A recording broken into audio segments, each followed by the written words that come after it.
because there's a delicate balance between focus on task and focus on relationship.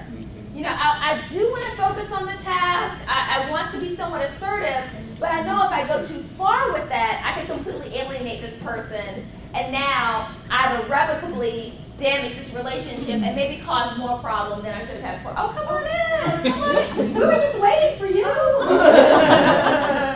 Now, and if you look at that, that's exactly what's going on here.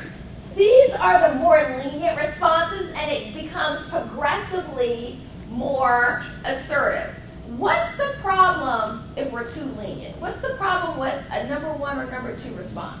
You're training them that you can get away Say that louder. You're training them that they can get away with it. Doesn't Dr. Phil say you teach people how to treat you Mm-hmm. and how to treat the team? The problem is this.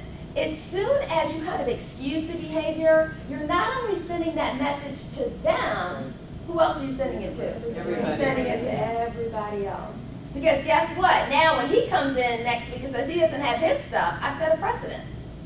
You know, so how can I not give him a pass when I just gave him a pass?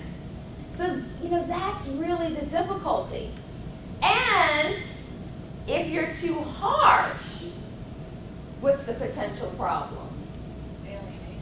Alienation. Now they're passive aggressive.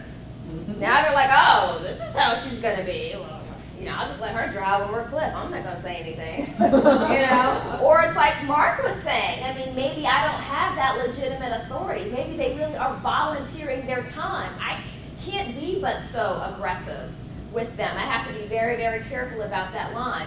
It's a really, really interesting scenario, which is why I brought it to you guys. Really, really, because we've all been there. And it's really the crux of this accountability issue. How do we walk that line? What do we really say? And again, I do think it's very contextual. It depends on what the action item was, the person, the context. But let me offer to you something that I really developed over time to really build this culture of accountability. I just turn to Luke and I say, thanks so much for letting me know. Which action item was that? Oh, that was number 32. Wonderful. When we get to number 32 in our action item review, please just give your update to the group. She had it? What have I done with that response? Social responsibility. Yeah. The team will take care of it. Exactly, and that's what tends to happen. The team has this wonderful way of being able to discern how we should respond. Now notice, did I give him a pass and say it was okay? No. Did I chastise him and tell him, you're Satan, you're going to hell? No. I didn't do that either because it's really not my judgment to make. Whose judgment is it? The team. The team. And what's really critical in that moment is the acknowledgement that really what's going on is he's trying to shift that accountability from him to me. And what have I done?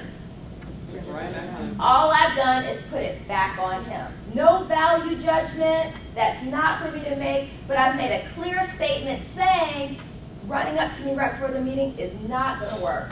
Once you accept a task or an action item, we're really serious about accountability. And that's the culture that we're building here. And people learn very quickly. They really, really do.